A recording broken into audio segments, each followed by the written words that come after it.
संक्रांति टीका चल रहा था। दो पक्ष उठाए थे।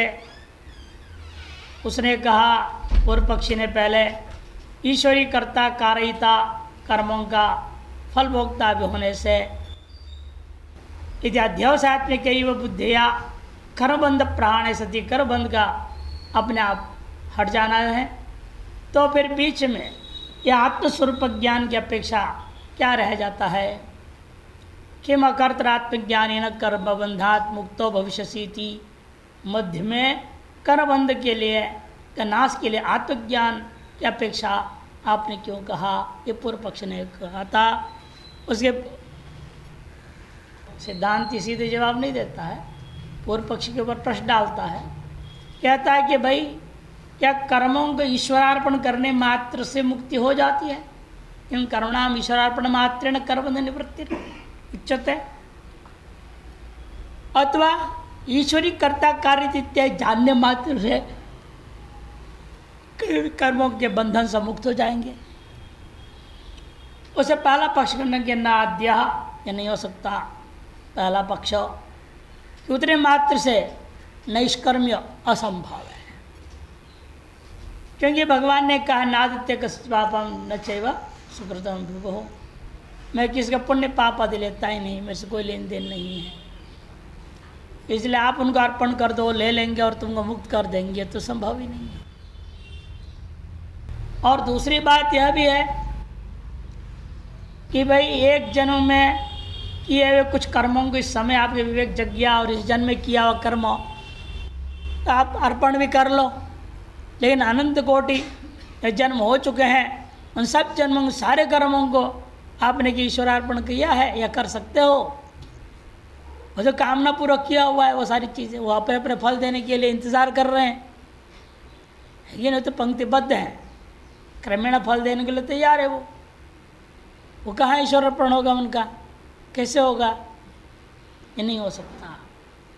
शतकोटि ब्रह्मकल्पेशु कृतनाम अनर्पितानाम सुकृतादि कर्मणाम निवृत्ति संभवाच्च, यहाँ तक हुआ था। भक्तिरिदानीन्तनत्वात्, और भक्ति तो इस जन्म में आपको जगी हुई है ना, इस जन्म को समझ में आ गया और भक्ति करने लगे हो। पिछले जन्मों में भी भक्ति कर लिए होते, भगवान की शरणागत होते, भगवान को प्रणाम किए होते, भगवान का नाम स्मरण किए होते, तो मुक्त हो गए होते। ये जन्म हुआ है कैसे? मैं हमने स्तोत्र के श्लोक यहाँ नहीं पाठ करते हैं, ओंकारेश्वर में अन्यत्र होता है, उसमें यही बोलते पुष्पदंताचार्य, मेरे किस जन को बहुत भारी पाप रहा है जिसकी वजह से आज मेरे को शरीर मिला है। वो पुष्प्रादुर्भावात् जन्मितमिदं जन्मनि पुरा। मैं अनुमान करता हूँ ये जो शरीर अब मेरा गंधर्व शरीर हट गया और पुष्प चोरी करने के दौरान मेरे को जो है मनुष्य शरीर प्राप्त होकर मैं अभी राजा के गुप्तचरों से पकड़ लिया गया हूँ। वह पुष्प प्रादुर्भावाद जन्मितम, अनुमान कर लेता हूँ, जन्मनि पूरा, पूर्व जन्मों में मैंने आपका नमस्कार नहीं किया, आपका नमन नहीं किया, आपके शरण नहीं रहा, आपका जप तप नहीं किया। और इस जन्म इस दयनीय दिशा को देखते हुए मैं आपके शरणागत हो जाऊंगा, नमस्कार दूंगा, मुक्त हो जाऊंगा। फिर आगे जन्म में भी मैं आपको मिलने की संभावना ही नहीं, जन्म मुक्त हो जाऊंगा तो आगे कभी प्रणाम नहीं कर पाऊंगा। तदे तद क्षन्तव्यम तदिदम अपराध द्वयमपि। ये दो अपराध मेरा है, कृपा कर इन दोनों की क्षमा करनी होगी। पूर्व जनों ने कभी मैंने आपको प्रणाम नहीं किया सम्यक प्रकार से, आगे जन्म होगा नहीं, प्रणाम होगा नहीं, ये दोनों ही पाप है। अब मैं प्रणाम करके मुक्त हो जा रहा हूं। नमो निधिष्ठाय प्रियदवदविष्ठाय च नमो। नमस्कार कर रहे हैं, कह रहे इस तरह से मैं नमस्कार कर लिया, अब तो मुक्त हो गया मैं। विशुद्ध भाव से एक बार भी नमन हो जाए मुक्ति हो जाती है। महादेव महादेव महादेवेति यो वदेत ये के नैव तु मुक्ति स्यात् द्वाभ्याम शिवोरणीर्भवेत्। यदि आप हृदय से विशुद्ध अंतःकरण वाले होकर निष्काम भाव से 3 बार महादेव महादेव महादेव बोल देते हो, एक बार कहवे से आपकी मुक्ति हो गई। और बाकी 2 के बदले में अब शिवजी ऋणी है, वो हमें क्या देंगे? क्या देंगे? वो मुक्ति की बात को देने का मतलब है नहीं, हमें संसार चाहिए नहीं, मुक्त हो गए। वो सदा के लिए शिव ऋणी हो जाएंगे, हमारे ऋण ले करके ऋणी हो गए, हम तो उनके ऋण हो चुके। हम तो उन्होंने हमें ऋण दिया था, इस शरीर दिया उन्होंने भजन करने के लिए, बहुत बड़ा ऋण है ये। इस ऋण को तो हमने नमस्कार के शरणागत होकर के चुका दिया। चुकाते चुकाते मैंने इतना बोल दिया, अब एके नैव मुक्ति स्यात्, एके नैव तु मुक्ति स्यात् द्वाभ्याम शिव ऋणीर्भवेत्। बाकी 2 को लेकर के शिव अपने पास ऋण रखा है, हमारे ऋण उनके पास है। ब्याज दर ब्याज कब क्या देंगे भगवान जाने, कि दे भी नहीं सकते कुछ, मुक्ति के बाद देंगे क्या? ये सदा के लिए ऋणी रह जाएंगे हमारे।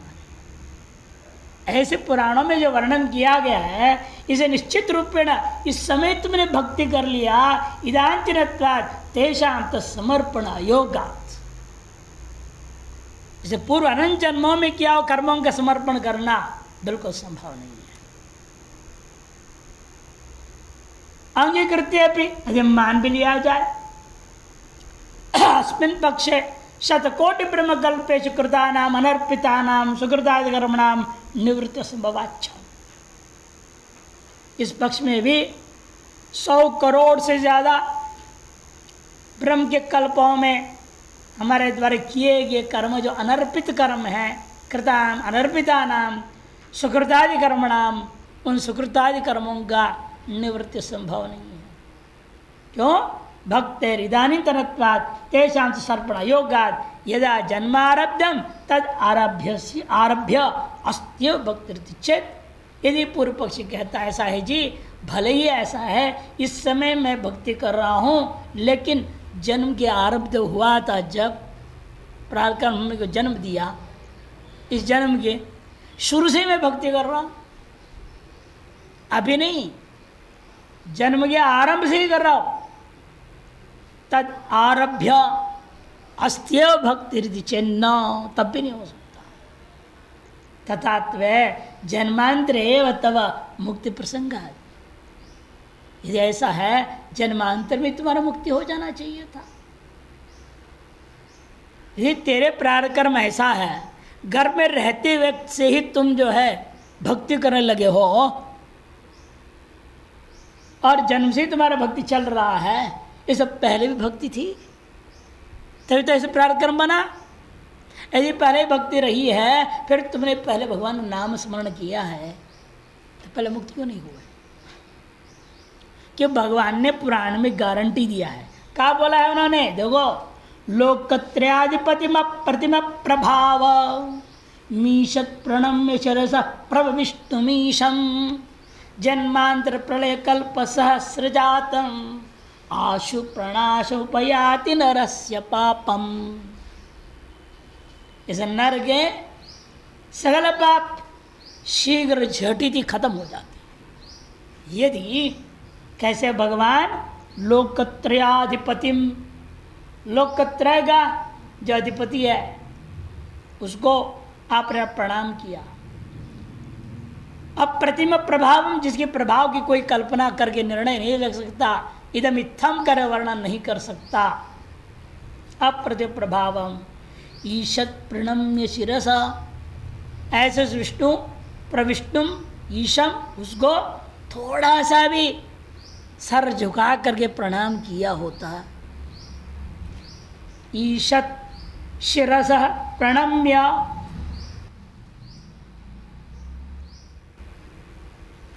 क्या होता? जन्मांतर प्रलय कल्प सहस्रजातम, जन्मांतर में अनेक प्रलय के कल्प, युक्त कल्पों में किया गया सब कुछ कर्म, कहते प्रणाशमुपयाति सहस्रजातम आश्वेव प्रणाशोपयाति नरस्य पापम इति सकृत प्रणते है। एक बार सम्यक प्रणाम से संसार महासागर तारकम, संसार के यह महासागर रूपा इसके तारकम इत्यादि भक्त वाक्या नाम अप्रामाण प्रसंगात, ऐसे जो भगवान के भक्तों ने अपने ईश्वर की जो स्तुति की गई है वे सब वचन अप्रामाणिक हो जाएगा। इसे मानना पड़ेगा। पहले आपने कभी शिर साष्टांग प्रणाम सम्यक किया ही नहीं, तब ये जन्म मिला है। इस जन्म में भी आदि से तो भक्ति हुई नहीं है। जबरदस्ती मंदिर में ले जाके मत्था पकड़ पकड़ के माँ बाप ने दबाया है ना।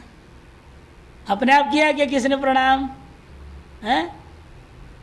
माँ बाप ले जाते हैं मंदिर में, पकड़ दे तब प्रणाम कर, ऐसे करते हैं। खूब कर दिखाएंगे और करा तो ठीक, नहीं कर पकड़ कर आएंगे। हम लोग यहाँ देखते हैं ना, हमारे पास भी आते हैं बच्चों को लेकर के, बच्चे अपने आप करते नहीं तो पकड़ के कराते जबरदस्ती। जिनकी संस्कार ही नहीं करने की, कहीं कभी झुका ही नहीं किसके सामने, आप कहाँ से झुकेगा?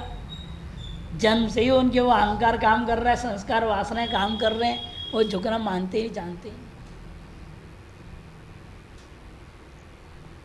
और इस संस्कार दी जाती है, बाद में तो कर लेते हैं, बात अलग है। पहले के 1 साल के अंदर मालूम हो जाता है इस बच्चे की संस्कार वासना क्या है। कहीं सम्यक अध्ययन करे, कोई ध्यान दे तो पता लग जाएगा बच्चा ये कैसा है, ये शैतान बनेगा कि भोगी बनेगा कि भजन करेगा क्या करेगा।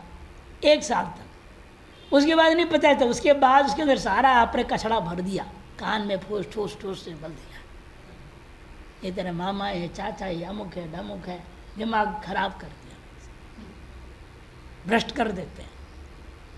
उसे भी संकीर्ण विचारधारा आ जाती है, वो अभिव्यक्त हो नहीं सकता उसके संस्कार वासनाएं सम्यक प्रकार से। 1 साल तक में पता लग जाता है। तो इसलिए कहते कि देखो, आपने पहले किए होते प्राकर्मानुसार, आप कहते जन्म से भक्ति हुई होती, इसे कोई प्रमाण ही नहीं है, नहीं तो सारे वचन झूठे हो जाएंगे। तत्राप जब पाप से व नाश हो, यहाँ भी प्रशंसा करते पाप के नाश का वर्णन किया, न तो पुण्य से, पुण्य का नाश नहीं किया। तो पुण्य का तो भोगना ही पड़ेगा बिना आत्मज्ञान का। भक्ति से पापों के नाश का वर्णन है, पुण्य के नाश का वर्णन नहीं है। ज्ञानाग्नि दग्ध सर्वकर्माणि बोलते हुए सर्व शब्द से पुण्य पाप सबका नाश वर्णन केवल ज्ञान से बताया गया है, भक्ति से नहीं। अतएव जो है ज्ञान ज्ञानादेव तो कैवल्यम हृदय ज्ञानान मुक्ति इत्यादि श्रुति स्मृतियों ने उसको वर्णन किए हैं। मोक्ष ज्ञान से होता है, भक्ति से नहीं है। और दूसरा पक्ष ले लो, न द्वितीय ईश्वरेव कर्ता कारयिता इति उक्ति मात्रेण व कर्म बंध निवृत्ति, ये दूसरा पक्ष था, वो खंडन करते न द्वितीय अयुद्धेन हतो वाली तस्येदं कर्मण फलम स्वकृत कर्मण एव अपरिहार्यत्वे ईश्वर से प्रकृत कर्म परिहार अयोगात् ततो अविक्रियात्म विज्ञानादेव पुरुषस्य सर्वकर्म निवृत्तिर वक्तव्या। अयुद्धेन हतो वाली तस्येदं कर्मण फलम, बिना युद्ध का मैंने वाली को मार दिया। तो भगवान राम कह रहे हैं ये बिना युद्ध लड़े मैं छिप करके वाली को मार दिया था, उसी कर्म के फल मेरे को मिल रहा है। भाई ईश्वर ने अवतार लिया, वो कह रहा है मैं भी कर्म के जाल से बचा नहीं। तस्यैव इदं कर्मण तस्यैव कर्मण इदं फलम् इति स्वकृत कर्मण एव अपरिहार्यत्वे, स्वकृत कर्म के परिहार नहीं कर पा रहे हैं राम, क्या उसके अपने भक्तों के कर्मों का भक्ति मां से परिहार कर देंगे? कैमुतिक न्याय स्वकृत कर्मण एव अपरिहार्यत्वे ईश्वर से प्रकृत कर्म परिहार अयोगात, ईश्वर के द्वारा प्रकृत कर्मों का परिहार कर देंगे यह कहना उचित नहीं है। तो अविक्रियात्वज्ञानादेव, इसलिए आपके मन नहीं होगा। श्रुति स्मृति पर कथित जो सिद्धांत है अविक्रिय आत्मज्ञान से ही पुरुष से सर्वकर्म निवृत्ति, इस पुरुष के सकल कर्मों की निवृत्ति होगी, यह मानना होगा। तथा च श्रुति सर्वं पापमानं दरति, सारे पापों को उतर जाता है। क्षीयन्ते चास्य कर्माणि तस्मिन् दृष्टे परावरे, वो भी गल पापों से तरने की बात कहा, इसे दूसरी श्रुति दे दिया सामान्य। क्षीयन्ते चास्य कर्माणि माने पुण्य पाप सकल कर्म आ गए इसके अंतर्गत।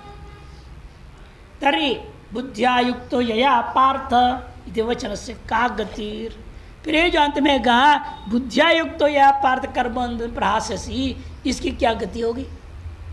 मैंने कर्मयोग की बुद्धि से निष्काम कर्म से भी कर्मबंध नष्ट हो जाएगा आपने कहा।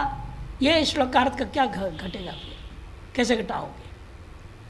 अगर सुनो उसकी गति हम देते। तस्य फलाभिसंधि राहित्येन कृतं कर्म, फलाभि संधि से रहित तो किया हुआ कर्म बंधाय न भवति, ये इसका अर्थ है। कर्म बंधम प्रहासित बने कर्म बंधाय, कर्म बंधाय न भवति, ऐसा क्रियापद अध्यार कर लेंगे।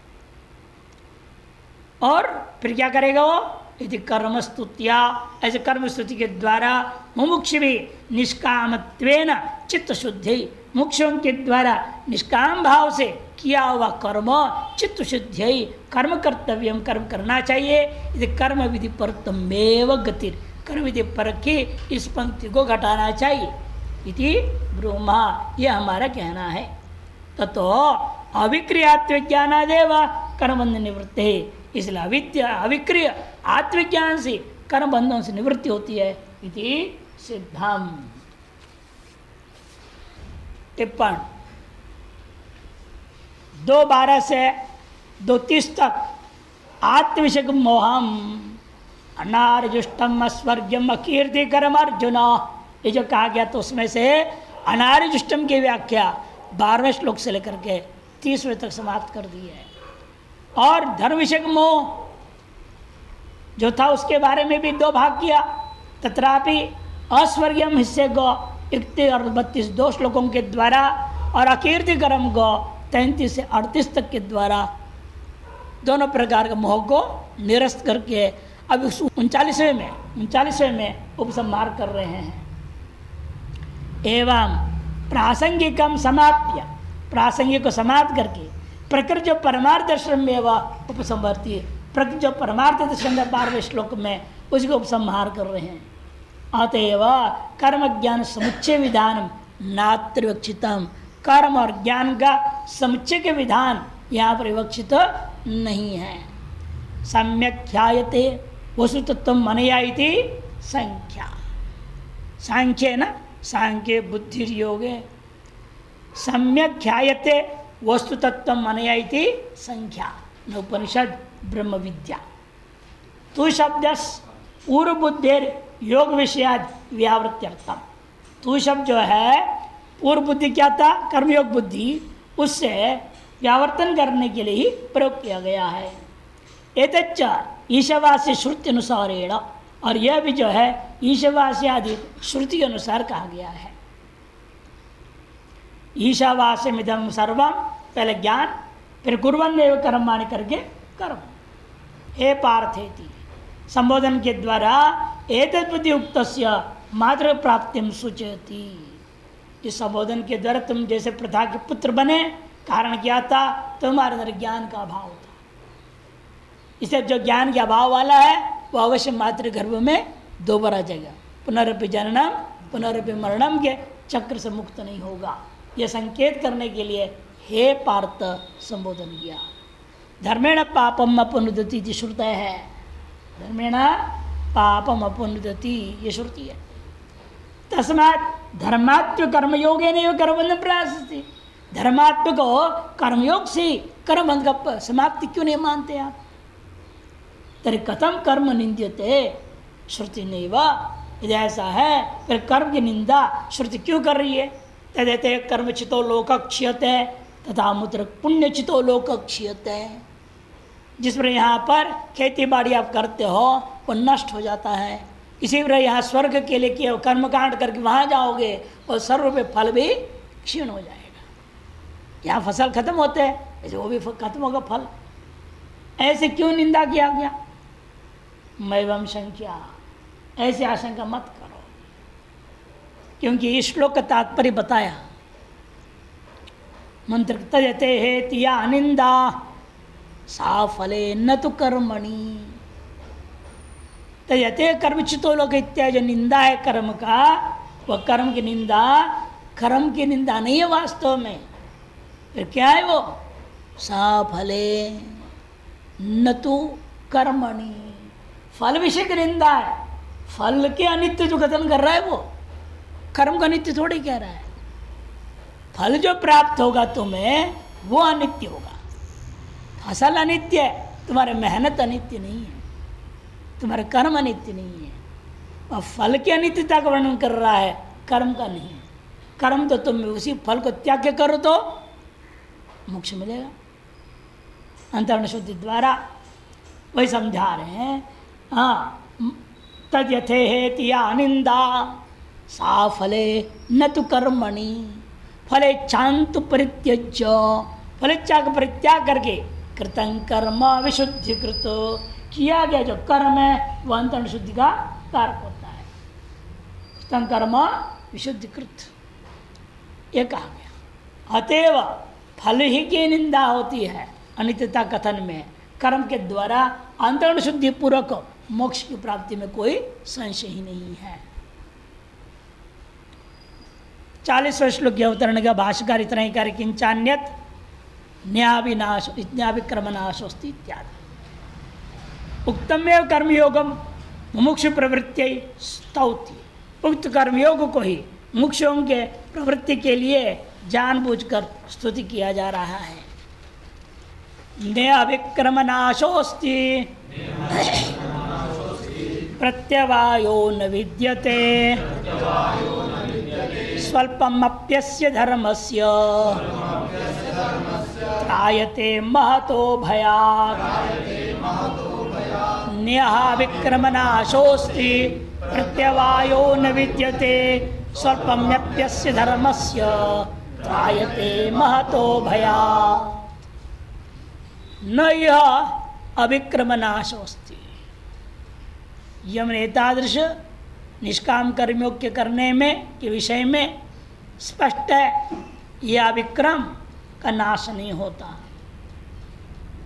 बल्कि ये अनंत फला है, मोक्ष फल देने वाला है। और फल त्याग करने पर प्रत्यवाय लागू नहीं होता, कर्म त्याग करने पर प्रत्यवाय लागू होता है। पहले भी बता चुका हूँ। आप कर्म को त्याग दोगे तो प्रत्यवाय लगेगा, लेकिन फल को त्यागोगे आपको प्रत्यवाय लगेगा, ऐसे कहीं विधि नहीं है। जिस समय जो कर्म करना चाहिए वो कर्म उस समय में नहीं करोगे तो प्रत्यवाय लगेगा। भले अन्य शुभ कर्म करोगे तो भी प्रत्यवाय लगेगा। संध्या वंदन करने का समय है, आप समाधि पे बैठने लगोगे, ध्यान करने के नाम से बैठोगे, प्रत्यवाय लगेगा। भले आप ध्यान करो, ध्यान लग भी जाए, लेकिन संध्या न करने का जो दोष है उससे आप निवृत्त नहीं हो सकते। इसे जो कर्म जब करना है तब करना ही चाहिए। कर्माधिकारी आप हैं तो यह सर्वकर्म परित्याग करो, संन्यास ले लो। फिर ध्यान भजन में 24 घंटा बैठो, कौन मना कर रहा है या नहीं? इन कर्माधिकारी हो करके जनु चोटी रखते हुए समय से जब कर्म कर चाहे न करना, आप पर प्रतिभा तो लगेगा। भले उस समय आपने दूसरा शुभ कर्म कर रहे। चिन्मयानंद जी बोलते थे हमेशा, a right thing done at a wrong time. सही कर्म आप कर रहे हो लेकिन गलत समय में कर रहे हो, यील्ड्स नो रिजल्ट्स, इसे कोई फल नहीं मिलने वाला। अब आ रहा है जून महीना, बारिश तगड़ी होने वाली है और आप पूरी तैयारी करके बढ़िया क्वालिटी का जो है गुणवत्ता से युक्त श्रेष्ठ गेहूं का बीज बो दीजिए। क्या होगा? फसल निकलेगा। अब बारिश इतने पानी में सारे पौधे गल के खत्म हो जाएंगे। ये पानी को झेल नहीं सकता गेहूं का पौधा। अब तो धान का ही काम है। हमारे उत्कृष्ट गुण वाला मैंने बीज लाया हूं, चाहे जो भी करो लेकिन गलत समय में कर रहे हो, उत्कृष्ट कर्म भी वह कभी फल नहीं दे सकता।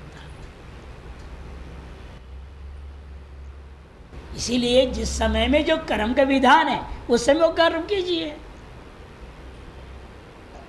और ठंडी के ऐसे चला दिया और उसको कूल में रख दिया तो ठंड में मरोगे, है ये नहीं? उसे गर्म मोड में रखना पड़ेगा ना, हीट मोड में। इस समय हीट मोड में रखोगे तो वैसे बाहर भट्टी अंदर ही भट्टी बना लोगे। इस समय तो कूल मोड में रखना पड़ेगा। जो सांसारिक संसाधनों का भी सामान्य नियम है, जिस समय जो हम प्रयोग करनी है उसको वहां प्रयोग करो।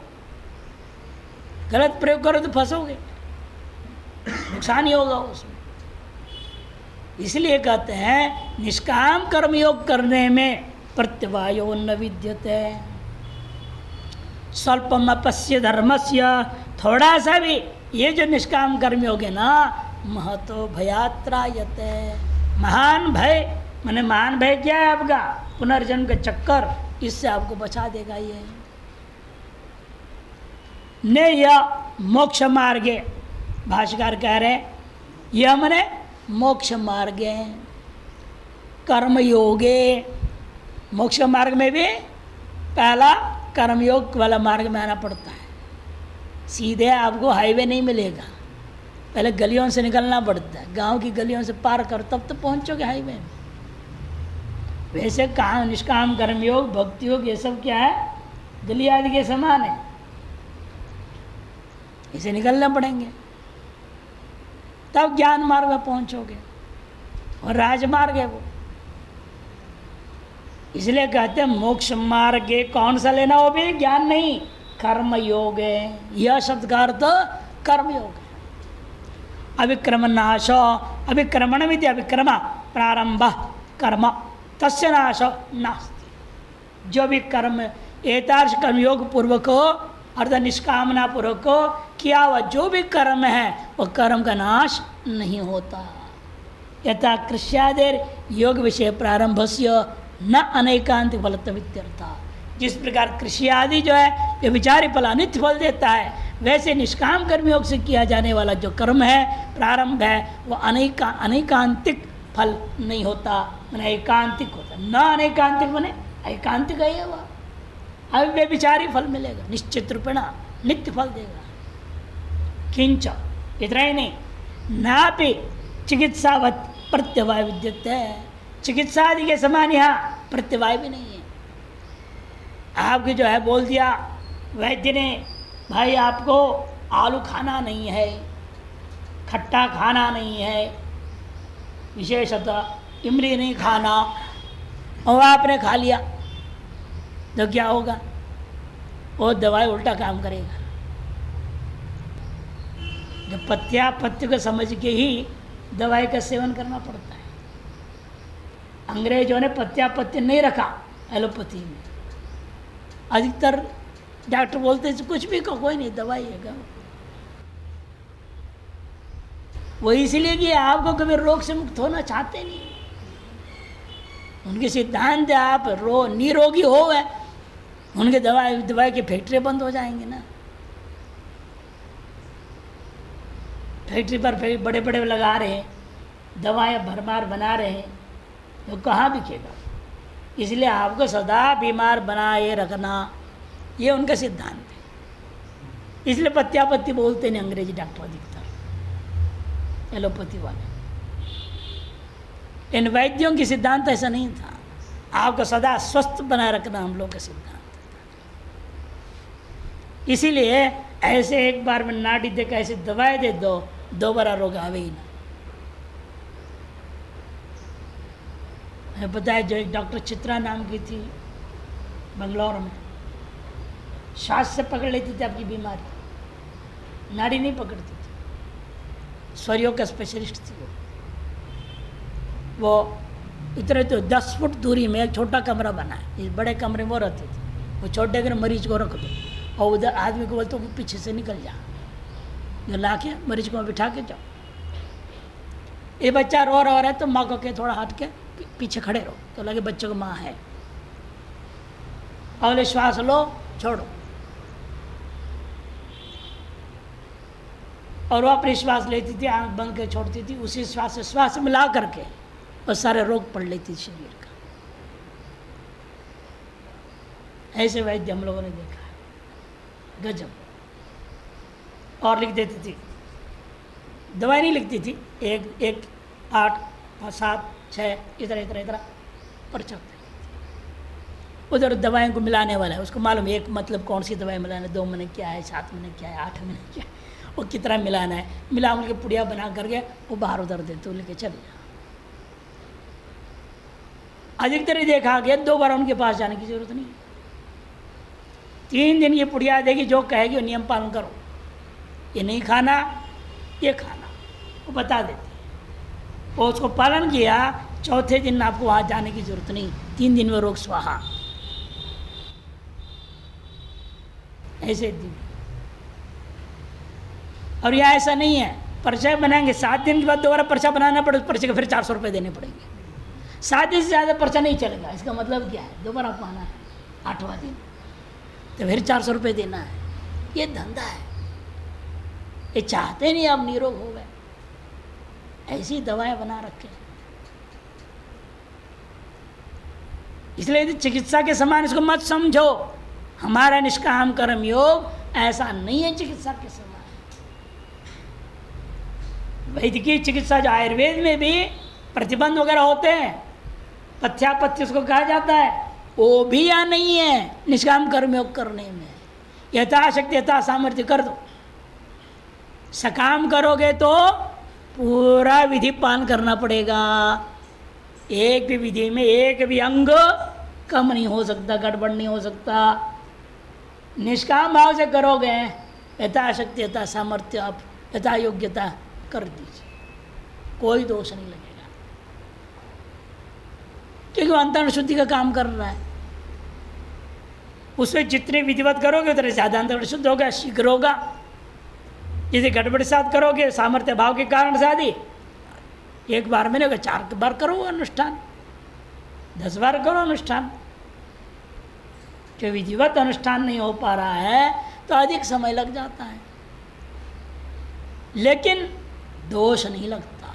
प्रत्यवायो न विद्यते, उस पर करें ना भी चिकित्सावत प्रत्यवैद्यते किंतु भवति स्वल्पमपि अस्य, किंतु थोड़ा सा भी यह जो निष्काम कर्मियों करे, योग धर्म अनुष्ठितम त्रायते रक्षति, निश्चित रूपेण ये थोड़ा सा भी है जो धर्म आप कर दोगे, यह निष्काम कर्मयोग रूप धर्म का अनुष्ठान करोगे, वह रक्षा करता है। किससे? महतो संसार भयात, यह महान संसार भय से, जन्म मरणादि लक्षणात्, जन्म मरणादि रूप संसार से ही आपको बचा देगा। नेहेति संग्रानंदी, यह मोक्षे के प्रयोजने उक्त कर्मयोग, मोक्ष एकमात्र प्रयोजन जिसका, ऐसे जब पूर्वोक्त कर्मयोग के विषय में नाविक्रमण आशोस्ति अविक्रमण उपक्रम कर्मण आरंभ तस्य नाशो नास्ति। अविक्रम ने उपक्रम ने आरंभ, आरंभ करते कर्म, उसका जो नाश नहीं होता। कृषि वाणिज्य आदौ आरभ्य सति क्वचित फलति क्वचित न फलति न तथा इदम। कृषि वाणिज्य आदि में आपने देखा है, कहीं कहीं बढ़िया फसल मिल जाता है, कभी कभी फसल नहीं भी मिलता है। ओले पड़ गए खराब हो गया, ज़्यादा बारिश हो गया खराब हो गया, सूखा पड़ गया तो खराब हो गया। होता कि नहीं होता खेती में? वहाँ का तो कोई भरोसा नहीं है। कर्म का फल नियत नहीं है, अनियत है और अनित्य भी है। लेकिन यहाँ नियत और नित्य फल है निष्काम कर्म योग का। किंतु नियत फल देव भवति भुक्तिवत, किंतु यहाँ ये जो है नियत फल वाला है। उसी प्रकार जैसे भोजन खाओगे भूख मिटेगा कि नहीं? ऐसे कभी हुआ आपने भोजन भरपेट खाए और कभी तृप्त होते हैं और भूख मिटता है, कभी तृप्त नहीं होते भूख नहीं मिटता? ऐसे कभी होता है? नहीं होता। आपने भोजन खा पाए हैं, भरपेट पाए हैं, तो अवश्य आप भूख मिटेगी, तृप्ति रहेगी। इसलिए भुक्ति के समान नियत फल है यहाँ पर और नित्य फल है। अत्र अतएव प्रत्यवायो न विद्यते ज्ञानाज्ञान कृत कर्म नियम आदि लोपकृत दोष राज्याज्ञवत न अनर्थाय कल्पते। ज्ञान अज्ञान कृत कर्म नियम आदि लोपकृतो दोष। ये कर्म में क्या होता है? कर्मकांड में सम्यक ज्ञान है लेकिन कोई अंग नहीं कर पाए, सामर्थ्य भावात या द्रव्य सामग्री मिला नहीं, कोई न कोई कारण बन गया, ये विस्मृति हो गई। सामग्री सब था, डालने विस्मृति हो गई, क्रम बिगड़ गया। एक बार यज्ञ पवित्र रह गया, पूरा षोडश मंत्र बोल दिया पुरुष सूक्त, लेकिन बोलते बोलते एक मंत्र के साथ जो बोलना था इच्छुमितम समर्पयामि बोला नहीं, वो रह गया। इसीलिए मंत्र फटफट बोल दिया। अब वो रह गया तो क्या करे? दोष है ना। अंत वो भी डाल दो समर्पयामि कर देंगे, वो बात अलग है, लेकिन क्रम का व्युत्क्रम हो गया, वो दोष है। इसलिए कहते हैं कि जैसे राज्य आज्ञा का सम्यक पालन होना चाहिए, यदि नहीं हुआ तो राजा दंड देता है। राजाज्ञावद न अनर्थाय कल्पते, अनर्थ की यहाँ पर कल्पना का अवसर ही नहीं है। वहाँ उन कर्म में तो होगा प्रत्यवाय लागू होता, प्रत्यय का मतलब भी है ज्ञान अज्ञान कृत कर्म नियम आदि लोपकृत दोष होता है। राज आज्ञा के समान अनर्थाय कल्पते तथा यहाँ न कल्पते, ऐसा अनुभव है। अस्य भक्त्या क्रियमाणस्य ईश्वराराधनात्मकस्य वेदोक्तस्य धर्मस्य, भक्तिपूर्वक क्रियमाण ईश्वरार्पण बुद्धि से किया जा रहा ये जो निष्काम कर्मयोग वेदोक्त धर्म है, इसके संबंधी स्वल्पमपि केवल अग्निहोत्रम व श्रौतम उपासनम व स्मार्थम व श्रद्धया कृतं कर्म। चाहे केवल अग्निहोत्र करो, बाकी कर्मकांड नहीं कर सकते आप। कोई उपासना ही कर दो, कर्म आदि सब कुछ नहीं कर सकता। स्मार्थ कर्म कर डालो, चलो कोई बात नहीं, दान पुण्य कर दो विधिवत श्रद्धापूर्वक धर्म के साथ। श्रद्धया कृतं कर्म चित्त शुद्धि जनन द्वारा, चित्त शुद्धि की उत्पत्ति द्वारा ज्ञान हेतुत्वात्, ज्ञान का कारण होने से कर्तारम महतो भयात जनन मरण दुख दुखात्रायते रक्षति, जन्म मरण रूपी दुख से, महान दुख से रक्षा कर देता है। और तो मुमुक्षो हो, इसे मुक्षु क्या करना चाहिए? श्रौतम स्मार्तम च उभयम वा, चाहे श्रौत कर्म केवल करो, चाहे स्मार्त कर्म केवल करो, चाहे दोनों करो, लेकिन श्रद्धा भक्तिभ्याम अकामनया, श्रद्धा और भक्ति से युक्त होकर, कामना रहित होकर, ईश्वर प्रत्यय, ईश्वर की प्रसन्नता के लिए यथाशक्ति अवश्यं कर्तव्यम, यथाशक्ति अवश्य करना चाहिए। ईश्वर प्रत्यर्थम एवं कृतेन कर्मणा, ईश्वर प्रत्यर्थ कृत कर्म के द्वारा पुमान तरति, पुमान यह मनुष्य संसार सागर को तर जाता है, नान्यथा इति सूचितम भवति।